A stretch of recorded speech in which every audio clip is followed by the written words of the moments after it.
Pertama-tama marilah kita panjatkan puji dan puji syukur kepada Allah Subhanahu wa taala atas limpahan rahmat dan karunia pada siang hari ini sehingga kita bisa menghadiri acara seminar proposal pada siang hari ini.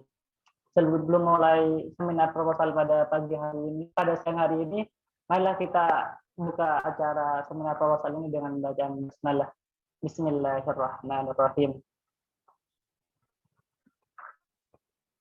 Selanjutnya yaitu yang saya hormati kepada dosen pembimbing utama Bapak Insinyur Khairul Anam STMT PhD IMBM, yang terhormat selaku dosen pembimbing anggota Bapak Insinyur Wahyu Mulyadi STMT, yang terhormat selaku dosen penguji 1 Bapak Insinyur Arizal Mujibta Mala Nanda Imran STMT, dan yang terhormat selaku dosen Bapak Insinyur Gama Aditya Rahadi STMT. Yaitu susunan acara pada seminar proposal siang hari ini, yaitu yang pertama pembukaan, yang kedua penyampaian materi, yang ketiga sesi tanya jawab, yang keempat kesimpulan, dan yang terakhir nomor 5 yaitu penutup. Baik, memasuki acara selanjutnya yaitu penyampaian materi yang akan disampaikan oleh Ahmad Sudrajat. Pada saudara Ahmad Sudrajat, waktu dan tempat dipersilahkan. Baik, Assalamualaikum warahmatullahi wabarakatuh. Waalaikumsalam warahmatullahi wabarakatuh. Sebelumnya, perkenalkan nama saya Ahmad Sudrajat, mahasiswa Teknik Elektro Angkatan 2018. Saya izin share screen.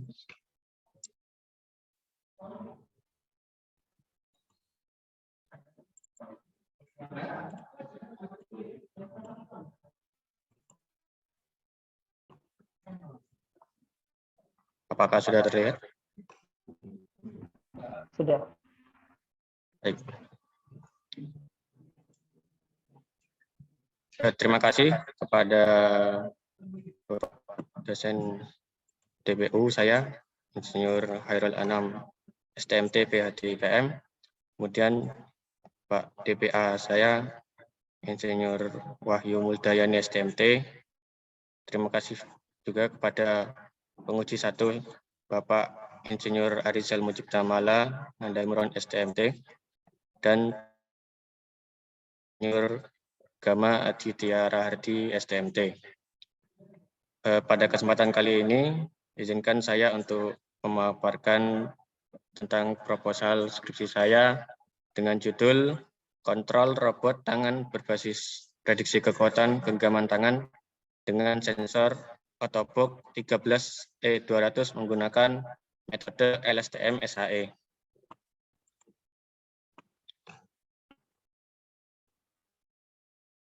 Untuk topik pembahasan kali ini adalah yang pertama pendahuluan, yang kedua tinjauan pustaka, dan yang ketiga metode penelitian.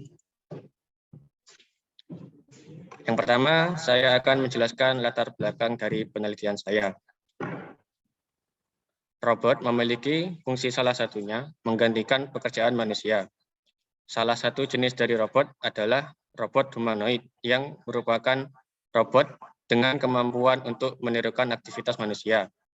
Beberapa penelitian robot humanoid salah satunya adalah prosthetic arm. Robot ini dibuat dengan tujuan untuk menirukan tangan manusia asli agar dapat menggantikan bagian tangan yang hilang dari penderita atau dapat disebut tunadaksa. Kehilangan anggota tubuh dapat disebabkan oleh kelainan kemudian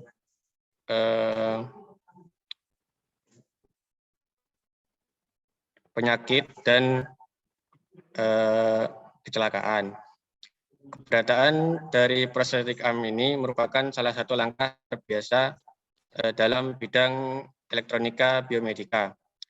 Penelitian saya ini merupakan pengembangan dari penelitian sebelumnya, yaitu milik mahasiswa Universitas Jember, yaitu Saudara Denny Dwi Ardiansyah, dengan judul Perancangan Sistem Prediksi Kekuatan Genggaman Tangan pada robot tangan berbasis elektromiografi dengan metode convolutional neural network. Penelitian saya ini mengubah sensor yang digunakan dan metodenya, yang mana sebelumnya menggunakan sensor Mio armband. Di sini saya menggunakan sensor Atobox 13E200. Kemudian untuk metode yang digunakan pada penelitian sebelumnya yaitu metode CNN. Di sini saya menggunakan metode LSTM SAE.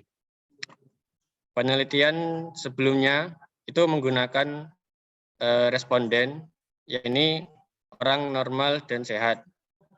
Karena dirasa penelitiannya tujuannya kurang maksimal, di sini pada penelitian saya untuk respondennya menggunakan penderita tunadaksa dengan kasus kehilangan tangan bagian lengan bawah. Jadi harapannya untuk alat saya ini dapat bekerja dengan baik dan aplikasinya tepat sasaran. Berikut pada penelitian Denny Dwi Ardiansyah, yakni mengenai regresi sinyal IMG menggunakan metode CMN dan sensor Mio armband yang digunakan pada responden orang normal dan sehat. Pada pengujian data offline, R-square data raw, yakni 0,9967, R-square data RMS, yakni 0,9306, kemudian R-square pada data MAV, yakni 0,9202. Pada pengujian data online-nya, pada R-square data raw mendapatkan nilai 0,9967, R-square pada data RMS nilainya 0,9306, R-square data MAV bernilai 0,9202.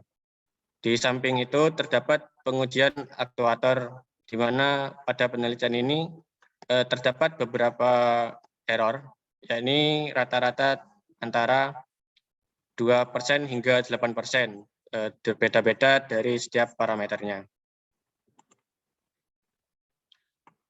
Untuk rujukan penelitian saya yang kedua, yakni dari Paul Idowu, di mana penelitiannya ini mengklasifikasi gerakan tubuh penggerak bagian atas terhadap beberapa kelas dengan sinyal EEG menggunakan kombinasi dari metode long short term memory atau LSTM dan stacked autoencoder atau SAE. Pada penelitian dari Paul Idowu ini memiliki hasil akurasi mencapai 99,09%. Nah, untuk pengembangan penelitian saya dari penelitian milik Denny Dwi Ardiansyah, di sini saya mengganti sensor dan metode regresinya. Untuk sensornya, saya menggunakan sensor Atobox 13E200 dan menggunakan metode LSTM SAE.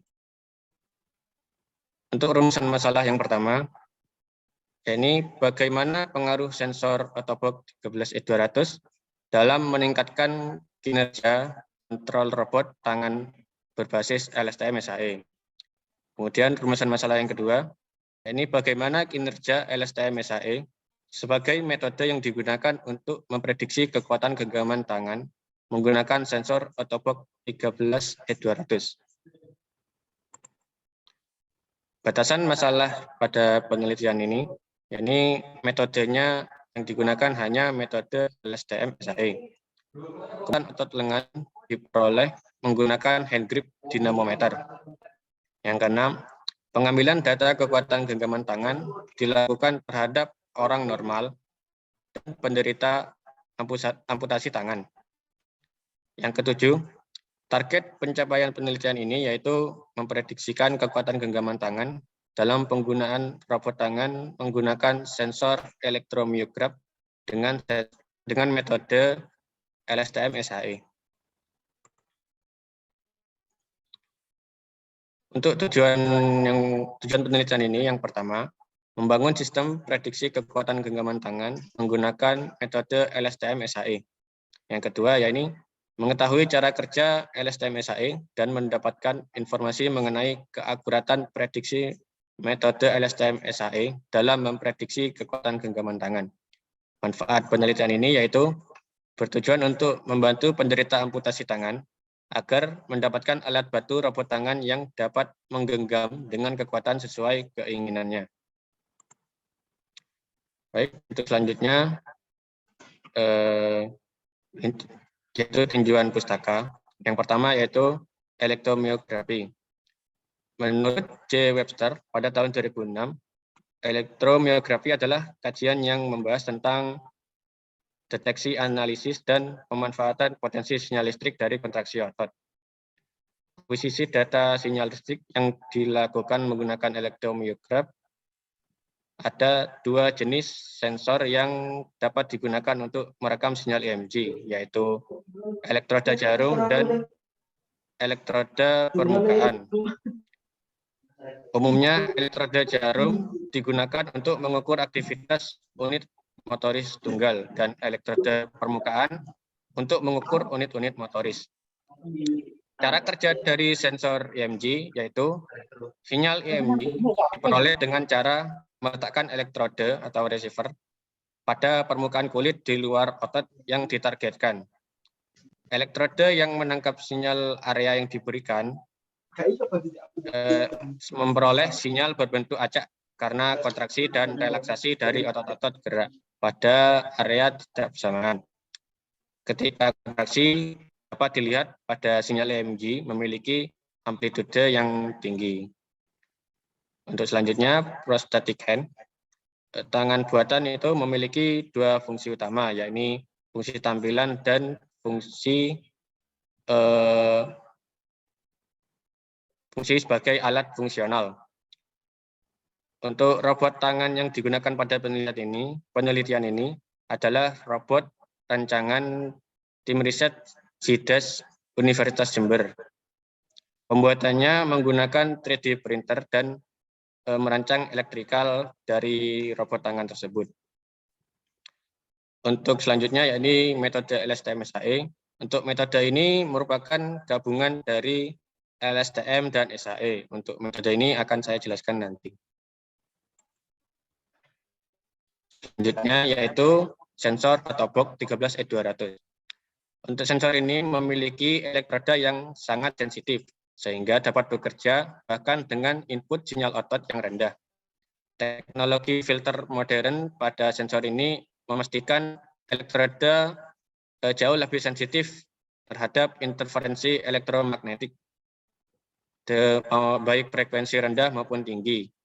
Gangguan tersebut biasanya dihasilkan oleh telepon seluler atau sistem anti pencurian. Kontak elektroda pada sensor ini terbuat dari titanium murni, sehingga dapat digunakan bagi orang yang memiliki alergi.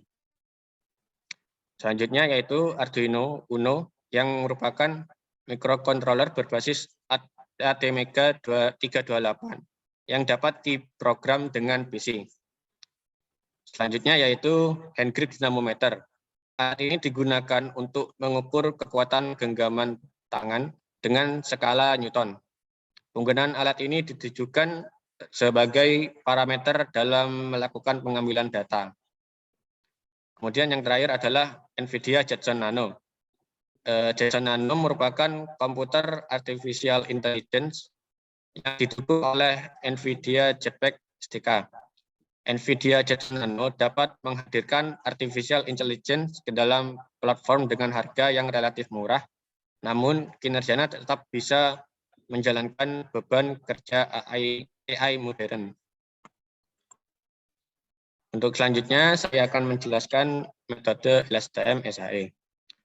Metode LSTM pertama kali dikemukakan oleh Horst Reiter dan Schmid-Jaber. LSTM disebut juga sebagai jaringan saraf dengan arsitektur yang mampu beradaptasi dengan mudah. Bentuknya dapat disesuaikan tergantung pada aplikasinya. LSTM dibangun dan dirancang untuk mengatasi yang dimiliki oleh RNN. Arsitektur LSTM memiliki lapisan input, output, dan lapisan tersembunyi. Untuk arsitektur long short term memory atau LSTM memiliki lapisan yang dipecah menjadi sel memori untuk menyimpan suatu kondisi periode waktu yang relatif pendek atau panjang, di mana satu sel ini memiliki 3 gate, yaitu input gate, forget gate, dan output gate. Untuk input gate berfungsi untuk menerima output dari LSTM sebelumnya dan input yang terbaru. Setelah itu akan diproses di aktivasi sigmoid. Kemudian forget gate, output sel sebelumnya dan input baru disatukan dan diaktifasi oleh aktivasi sigmoid. Hasil dari aktivasi sigmoid akan dikalikan dengan output LSTM sebelumnya dan akan diteruskan ke output gate. Output gate berfungsi untuk mengatur banyaknya sel yang melalui output. Sel yang melalui output gate akan dikalikan dengan sel C yang telah melewati tan H. Hasil dari perkalian akan dipisah menjadi output cadangan.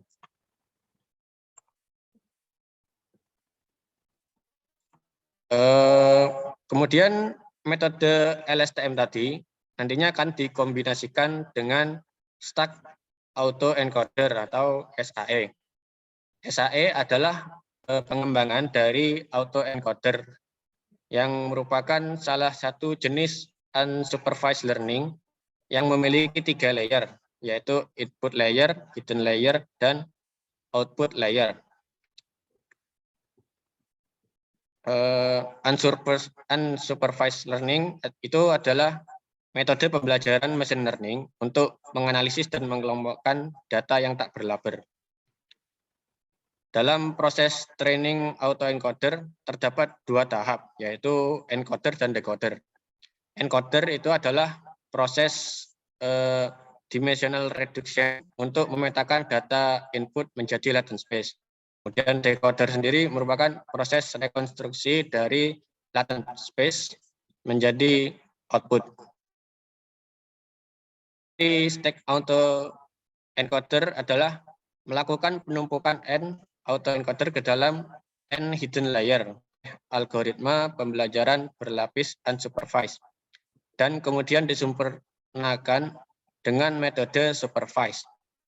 Metode supervised itu adalah metode pendekatan yang dilakukan algoritma komputer dalam mengenali pola pada data. Untuk selanjutnya yaitu metodologi penelitian. Untuk tempat penelitian ini dilakukan di laboratorium CITES dan waktu penelitiannya insya Allah pada bulan Mei 2022 hingga Juli 2022. Untuk selanjutnya yaitu rancangan sistem robot. Di bagian pertama yaitu melakukan pengambilan data sinyal EMG yang digunakan sebagai input pada pengambilan data yang dilakukan terhadap tunadaksa yang kehilangan anggota tubuh bagian lengan bawah. Sensor EMG yang digunakan yaitu sensor Autobot 13E200. Data kekuatan genggaman tangan yang didapatkan selanjutnya diproses pada dengan tahapan processing data dan prediksi data menggunakan metode LSTM-SAE. Hasil dari prediksi tersebut yaitu berupa sebuah kekuatan yang kemudian dikirim secara serial ke Arduino yang akan dikombinasikan untuk membuat program kontrol robot tangan. Untuk selanjutnya yaitu Arduino Uno akan melakukan proses pengolahan data sehingga menghasilkan sebuah sinyal yang nantinya akan menggerakkan servo pada robot tangan. Berikut untuk desain elektronika pada robot tangan. Di sini terdapat sensor EMG-nya yaitu Autobot 13E200, kemudian dari menuju PC dan diteruskan ke Arduino Uno. Arduino Uno nantinya akan menggerakkan servo yang ditenagai oleh baterai.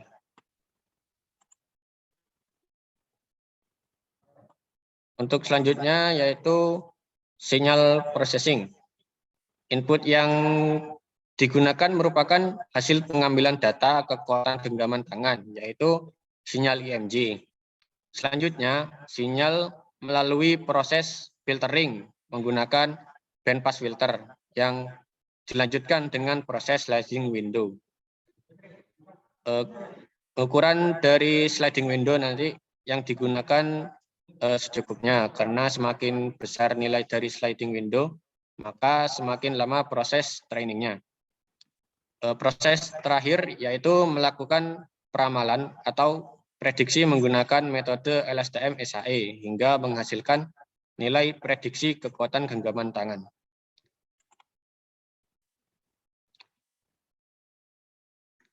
Pada penelitian ini, sistem prediksi menggunakan metode LSTM SAE.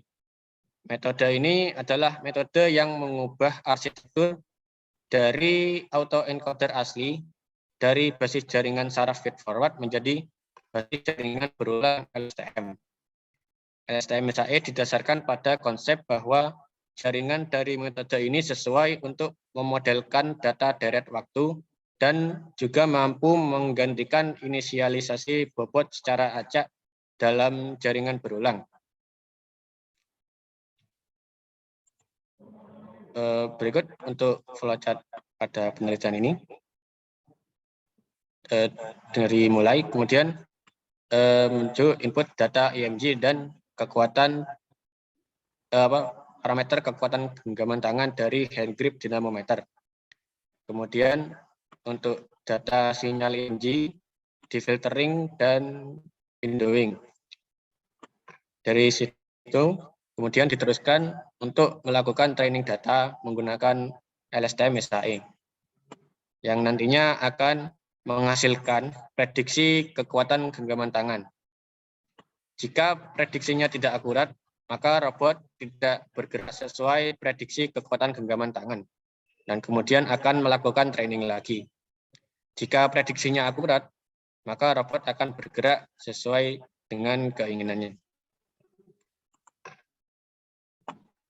Kemudian untuk akuisisi data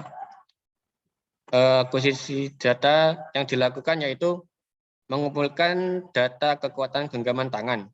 Dalam proses ini, akuisisi terdapat dua alat yang digunakan, yaitu sensor EMG dan hand grip dinamometer.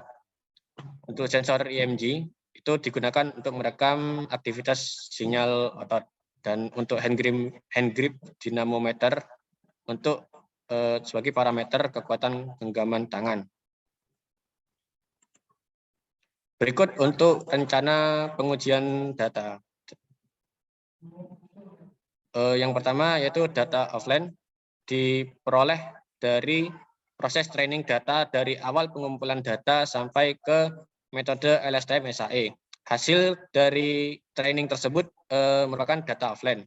Pengujian ini akan diujikan ke 5 responden untuk melihat dari data offline nanti.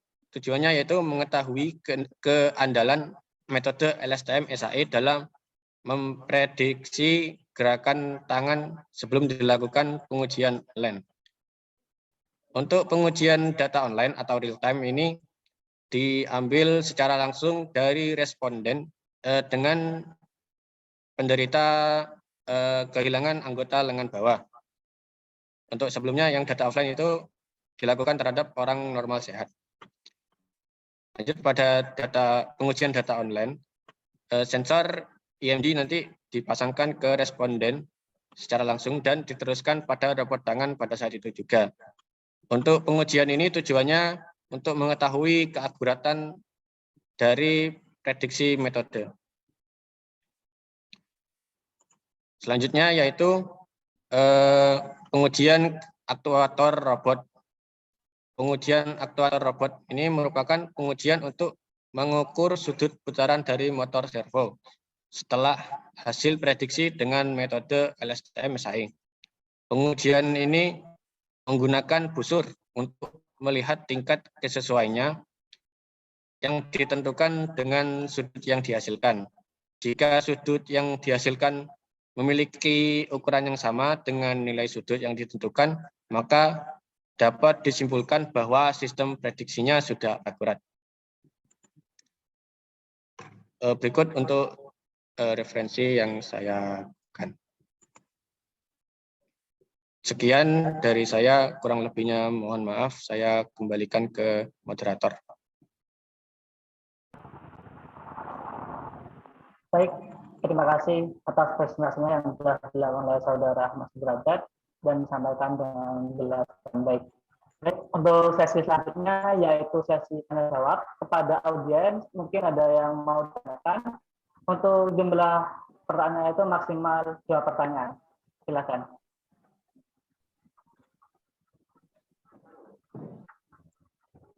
Ya, silakan ke Saudara Ahmad Adi, bisa open dan open cam juga. Baik, terima kasih moderator atas kesempatannya. Sebelumnya perkenalkan, saya Rahman Safiuddin dari R18. Jadi di sini yang ingin saya tanyakan, apa kelebihan dari sensor yang Anda gunakan dibandingkan dari sensor yang sudah pada penelitian sebelumnya? Mungkin saja. Terima kasih. Saya kembalikan ke moderator. Baik, terima kasih atas pertanyaannya. Mungkin bisa langsung dijawab terlebih dahulu oleh Saudara Ahmad Derajat. Baik, jadi pada penelitian sebelumnya itu terdapat penelitian yang serupa, itu dilakukan oleh Saudari Batari Puspita Ratna Prabawaningrat yang berjudul Sistem Peramalan Sudut Gerak Jari pada Robot Tangan untuk terapi stroke dengan menggunakan metode LSTM. Dan saat ini di lab SIDAS ini juga terdapat penelitian dari Saudara Rifana, yaitu implementasi dari metode LSTM SAE, namun menggunakan sensor EEG. Nah, dari situ saya mengambil topik, yakni penggunaan dari metode LSTM SAE yang implementasinya menggunakan sensor EMG. Begitu mungkin dari saya. Mungkin dari Saudara Adil Rahman ada feedback atau sudah cukup? Sudah cukup, moderator. Terima kasih. Baik, terima kasih. Mungkin kepada audiens lainnya, bisa satu pertanyaan tadi. Ya, silakan Saudara Taufik. Baik, terima kasih moderator. Sebelumnya perkenalkan saya Taufik Marifin dari angkatan 2018. Mungkin yang saya tanyakan ke Saudara Derajat, apa alasan Anda menggunakan atau memilih metode STM SAI dalam penelitian ini? Mungkin itu. Terima kasih, moderator. Baik, terima kasih. Silakan Saudara Mas Derajat untuk menanggapinya. Ya, jadi alasan saya memilih metode LSTM SAE ini, jadi pada penelitian sebelumnya yaitu dari Saudara Denny Dwi Ardiansyah yang menggunakan metode CNN, setelah saya konsultasikan itu memiliki banyak kekurangan. Di antaranya yaitu hasilnya kurang memuaskan. Dari Saudara Denny menuturkan seperti itu. Jadi untuk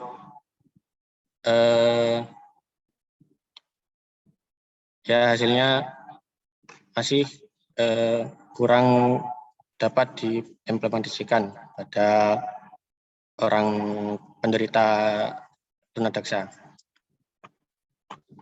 Mungkin itu dari saya. Mungkin dari Saudara Taufik ada feedback atau sudah cukup? Saya rasa cukup, jawabannya sangat memuaskan. Terima kasih, moderator. Baik, terima kasih. Untuk pertanyaan dari audiens saya cukupkan. Selanjutnya yaitu kepada dosen pengudi 1 dan pengudi 2, dipersilakan untuk memberikan pertanyaan.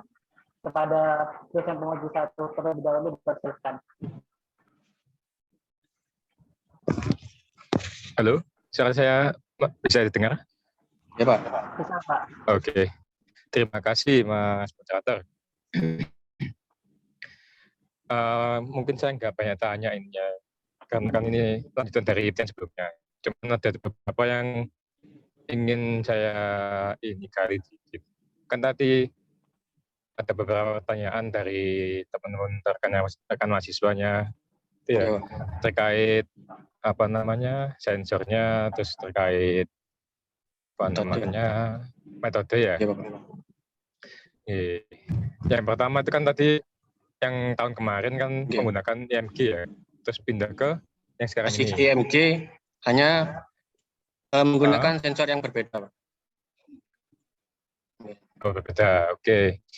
Kira-kira hipotesisnya kenapa kok memilih sensor itu? Apa ada kemungkinan nanti akurasinya lebih baik atau mungkin pembacaan sinyalnya lebih akurat atau bagaimana menurut Mas Derajat? Baik. Jadi untuk sebenarnya tidak ada kekurangan pada sensor sebelumnya, hanya saja pada penelitian ini dari tim riset CITES, saya salah satunya yaitu mencoba sensor yang baru, yang nanti tujuannya itu dibandingkan dengan sensor sebelumnya. Nah, dari sensor yang saya gunakan pada penelitian ini, itu kelebihannya sensornya diklaim dari developernya itu memiliki bentuk yang lebih simpel, namun kemampuan elektrodenya itu lebih sensitif daripada sensor yang lain.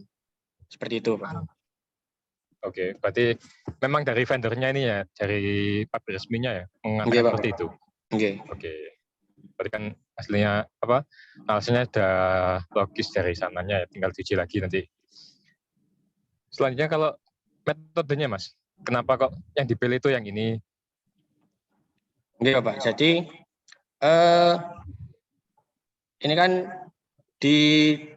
dari tim riset CITES itu juga menguji yang nantinya metode yang akan digunakan pada robot tangan ini, Bapak. Jadi ada beberapa metode yang sedang digunakan untuk penelitian dari beberapa mahasiswa di lab CITES. Nanti untuk akhirnya akan dibandingkan dan dipilih yang paling bagus. Seperti itu. Oke, dari dua pertanyaan itu ya saya tadi mendengar kalau hampir dua-duanya itu alasannya dari tim riset CITES. Kan ini sebenarnya kan terkait dengan skripsinya Mas Derajat ya.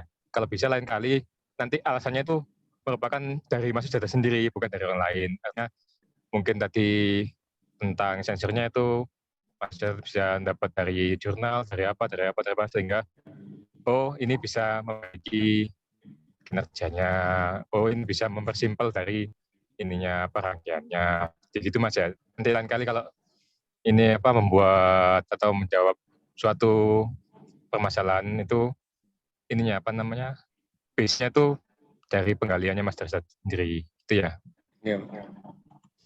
Terus lagi satu yang terakhir nih Mas. Tadi sensor yang digunakan ada itu ya. Kira-kira pengolahan data atau mungkin rangkaian yang di dalamnya sensor itu kira-kira sudah dimasukkan di ini enggak bab 2-nya enggak kira-kira di tinjauan pustaka tuh Mas? Kalau misalkan seperti dia itu membaca apa, terus selanjutnya ada rangkaian apa untuk mengolahnya, atau rangkaiannya itu berupa apa, sehingga nanti terakhir itu dibaca berupa apa, gitu Mas. Baik, Pak. Untuk sensor autobox ini itu membaca sinyal EMG seperti sensor lainnya. Nah, untuk hasil pembacaannya nanti itu berupa tegangan. Berarti perubahan tegangan ya ketika ada menggenggam terus ya berupa semakin tinggi atau semakin rendah kira-kira? Untuk menggenggam itu semakin tinggi. Tinggi lah. Karena di situ kan di situ kan harusnya ada rangkaiannya ya. Mungkin di datasheet atau apa nanti bisa dimasukkan di bab 2-nya. Artinya minimal itu biar tahu prosesnya seperti apa dari pergerakan, terus sehingga yang terakhir nanti keluar berupa tegangan. Gitu Mas ya? Oh, enggak, Pak. Ditambahkan itu aja. Kalau dari saya itu aja cukup. Nanti silakan dilanjutkan lagi ininya penelitiannya. Monggo saya kembalikan lagi ke moderator. Terima kasih, Pak. Iya. Baik, terima kasih atas waktunya kepada dosen penguji 1. Selanjutnya yaitu dipersilakan kepada dosen penguji 2 untuk memberikan pertanyaan dan tanggapannya. Dipersilakan. Ya, terima kasih Mas Moderator. Oke, sebelumnya ini ujian ya Mas ya, Mas Ahmad ya? Enggak, seminar proposal. Oke, saya dari tadi belum lihat mukanya Mas Ahmad ini. Oh. Dari tadi entah ini dia kamu tiduran atau pakai baju apa nih, saya enggak tahu nih. Saya pakai 2 device. Ya, iya, kan namanya ujian ya. Ya harus Enggak. on-cam Pak. Maaf, Pak. Tadi error. Kameranya tidak tersambung. Oke, kalau disuruh on-cam nggak error ya? Ini di device satunya sudah on cam, Pak. Cuma dari kameranya tidak menampilkan. Oke. Oke. Lain kali kalau ujian untuk semua ini ya harus wajib on cam. Nggak ini ya. Apa namanya? Sebelumnya harus klasi bersih dulu atau coba dulu kameranya. Kalau misalnya error, ya ganti device atau pinjam device. Gitu ya. Ini berlaku untuk semuanya juga. Karena ujian memang ini. Kecuali kalau kita diskusi santai, bolehlah. Oke. Ya, mohon maaf. Ya, Mas Sudrajat. Judulnya tadi apa nih Mas? Tentang robot ini ya, grip ya? Prosthetic robot hand. Oke. Kontrol robot tangan berbasis prediksi kekuatan. Oke. Saya tanya, bagaimana Anda bisa memprediksi kekuatan genggaman tangannya Mas? Ini kan sebelum digunakan robot, kan Anda harus mengetahui dulu. Bagaimana Anda mengetahui genggamannya, kekuatannya? Untuk mengetahui kekuatan genggamannya itu, saya menggunakan ini Pak, namanya hand grip dynamometer. Nanti kan itu nanti digunakan sebagai parameternya. Nah, ketika melakukan pengukuran itu sambil melakukan pengukuran, respondennya nanti akan diukur direkam sinyal ototnya, Pak. Sinyal ototnya. Oke. Oke, menggunakan alat ukur untuk menghitung itu ya. Nah, kan genggaman setiap manusia, setiap orang itu kan beda-beda. Itu bagaimana Anda menyikapinya? Nah, di sini saya menetapkan beberapa parameter, Pak. Jadi nanti ada beberapa pengukuran. Jadi antaranya itu genggaman 0 Newton atau keadaan relax. Terus kemudian 10, 20, nanti hingga 50, Bapak. Nah, nantinya kan itu parameternya dari hand gripnya itu, Pak. Nanti akan memunculkan kekuatan genggamannya. Parameternya Anda mengambil dari mana datanya? Dari hand grip itu, Pak, dynamometer. Nah, dynamometer yang diuji ya berapa orang? Karena kan beda-beda kan? Saya megang gelas, kamu megang gelas, temenmu megang gelas, itu datanya kan beda-beda. Nggak mungkin sama. Misal contohnya saya 10 kilo lah megang gelas ini dengan kekuatan 10 kilo ya katanya. Terus Mas Ahmad kekuatannya 5 kilo. Terus Mas Soleh 2 kilo. Nah, itu bagaimana nanti Anda menyikapinya?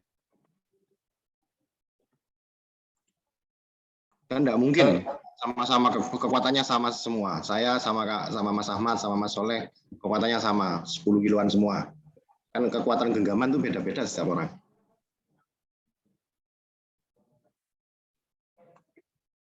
Oke, Pak. Jadi di sini kan ada saya menggunakan 5 responden. Nah, untuk mengenai kekuatan genggaman tangannya itu tadi seperti tadi, Pak. Ya, jadi kan sudah ditetapkan. Nanti dia akan mengukur menggenggam dengan kekuatan sebesar berapa Newton. Itu tadi, Pak.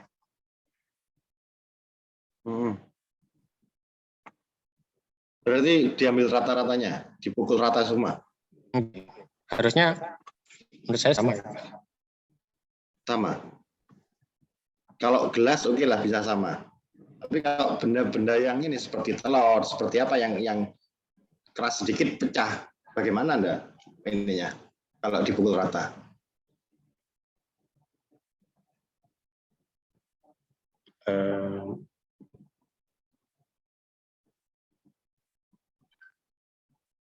Mungkin nanti saya diskusikan dengan pembimbing. Oke. Terus tadi saya mendengar alasan ini karena penelitiannya sebelumnya sama si Mas Denny kurang bagus. Nah, Anda menyatakan bukan kurang bagus ya, kurang apa gitu? Menurut Anda kurang. Nah, Anda menyatakan itu berdasarkan apa, Mas? Oke, jadi dari hasil penelitiannya itu memiliki error pada gerakannya, Bapak. Jadi robotnya itu beberapa kali itu tidak bergerak sesuai yang ditentukan. Nah, disebabkan oleh apa? Untuk menurut analisa Mas Ahmad? Menurut saya itu mungkin dari itu Pak, pemrograman atau metodenya. Pemrograman. Berarti Anda menyatakan programnya Mas Denny mungkin ada yang ini salah gitu ya? Bukan salah, mungkin ada yang kurang. Ada yang kurang. Oke. Sebenarnya ini menarik, Mas. Tinggal pengemasannya aja, Mas Ahmad. Karena ini kan juga membantu ini ya, apa namanya, orang-orang yang pasien kehilangan tangan. Nah, ini rencana mau diuji coba kepada orang yang tidak memiliki lengan. Enggak, lengan bawah. Terus Anda bisa apa namanya? Orang mau menggerakkan itu berdasarkan apa? Orangnya kan nggak punya lengan nih. Nah, berdasarkan apa? Orang mau saya misal si A tidak memiliki lengan nih, dia mau ngambil gelas. Itu berdasarkan apa? Oke, jadi dari sini saya dengan Pak Anam itu menetapkan respondennya itu yang memiliki satu lengan lengkap dan yang satu itu yang kehilangan lengan itu Pak. Jadi nanti pengukuran yang lengan satunya itu menggenggam hand grip dan lengan tangan yang kehilangan lengan bawah itu yang diukur sinyalnya. Jadi nanti ibaratnya itu nanti respondennya itu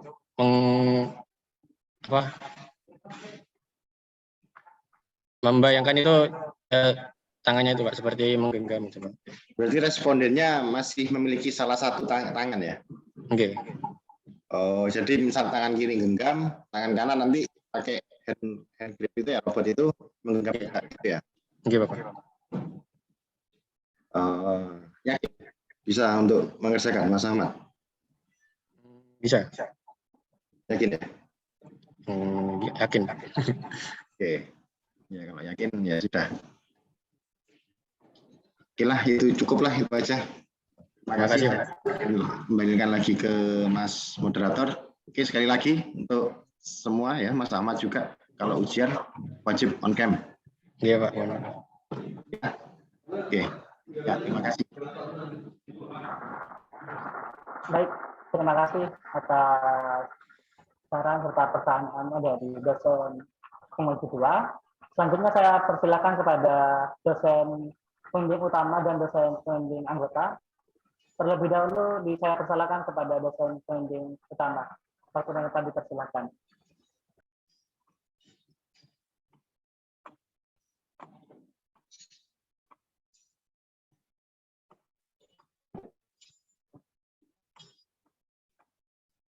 Mungkin tadi dari Pak Anam bilang ada acara halal bihalal sebentar.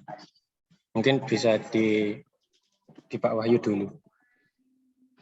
Ya, tadi memang Pak Anam ini ya menyampaikan lagi double acaranya, jadi sama halal bihalal di SIDAS. Mungkin dari saya dulu aja ya.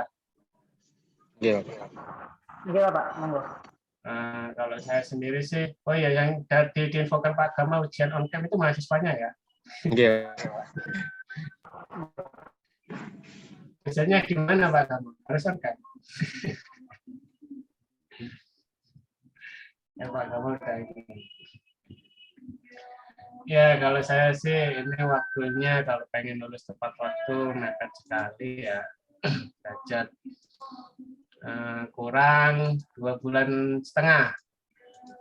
Iya, Pak. Ya 2,5 bulan.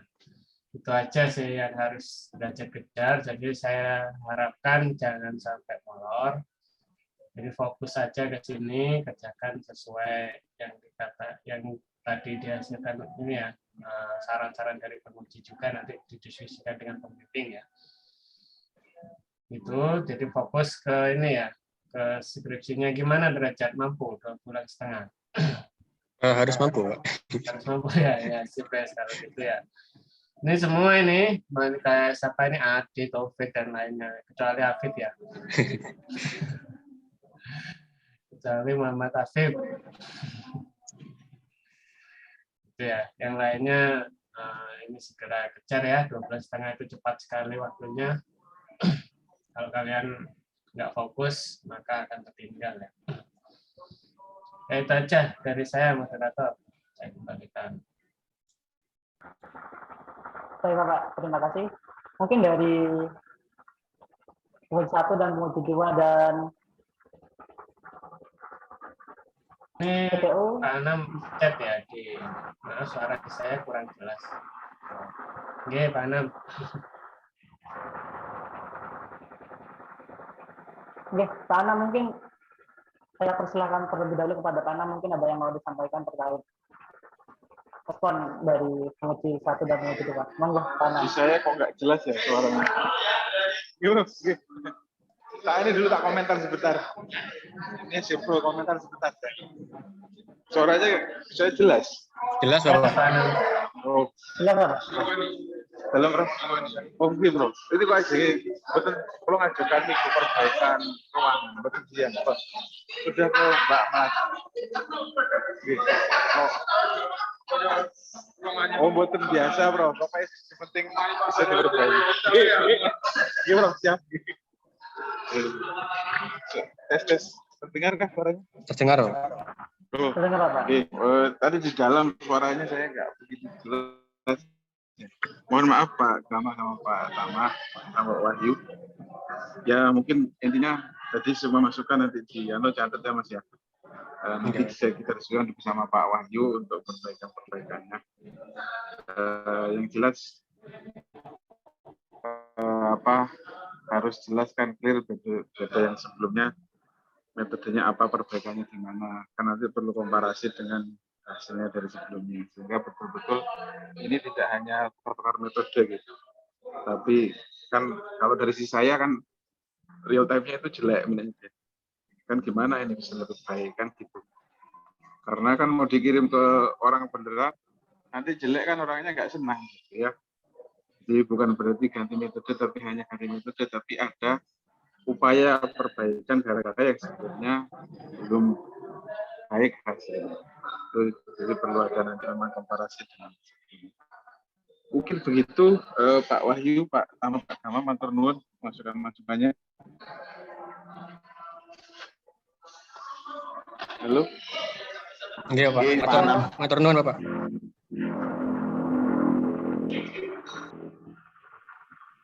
Oke, sudah moderator silakan. Baik. Kalau sudah tidak ada pertanyaan lagi dari atau sanggahan dari dosen utama dan dosen pembimbing anggota, saya lanjutkan ke sesi selanjutnya, yaitu kesimpulan dari dosen penguji 1 dari Bapak Tama, yaitu menyampaikan terkait sensor dan metodenya yang digunakan. Terus selanjutnya yaitu hipotesis apa saja yang mendasari pemilihan dari metode dan alat. Selanjutnya yaitu dari dosen penguji 2, yaitu yang pertama tentang persiapan dalam kegiatan seminar proposal ini. Selanjutnya yaitu bagaimana cara menentukan kekuatan genggaman tangan dari setiap orang yang berbeda-beda. Gitu. Selanjutnya yaitu dari dosen pembimbing utama dari Bapak Anam, yaitu masukannya yaitu semua masukan dan saran dari dosen penguji 1 dan dosen penguji 2 nantinya bisa didiskusikan kembali dengan para pembimbing. Sedangkan dari dosen pembimbing anggota, yaitu saran pada saudara Mas Derajat, yaitu untuk semua saran dan masukannya tetap dikoordinasikan dengan para pembimbingnya. Baik, acara selanjutnya yaitu penutup. Baik, mungkin sekian seminar. Maaf, sebelumnya kepada dosen penguji 1 dan penguji 2 untuk seminar proposal siang hari ini, diloloskan besar atau tidak besar atau revisi atau bagaimana, Bapak? Ya, Mas lanjut aja nggak apa-apa. Ya, segera lulus ya. Terima kasih, Bapak. Berarti untuk seminar proposal saudara Mas Derajat pada siang hari ini jelas. Baik, mungkin sekian seminar proposal pada siang hari ini. Terima kasih kepada dosen yang menyempatkan hadir. Terima kasih kepada para audien. Saya tutup seminar proposal siang hari ini dengan bacaan hamdalah. Alhamdulillahirabbil alamin. Saya Ahmad Saleh selaku moderator. Mohon maaf apabila ada kesalahan kata. Dan saya menutup acara seminar proposal hari ini. Ya, assalamualaikum warahmatullahi wabarakatuh. Waalaikumsalam warahmatullahi wabarakatuh. Terima kasih Pak Anam, Pak Wahyu, Pak Gama, Pak Tama, dan teman-teman.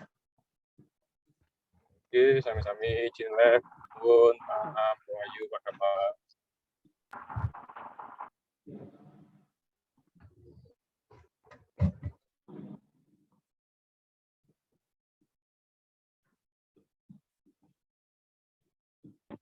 Selamat sempro Mas Derajat. Semangat Asik. penelitiannya. Asik. Selamat Derajat. BMW.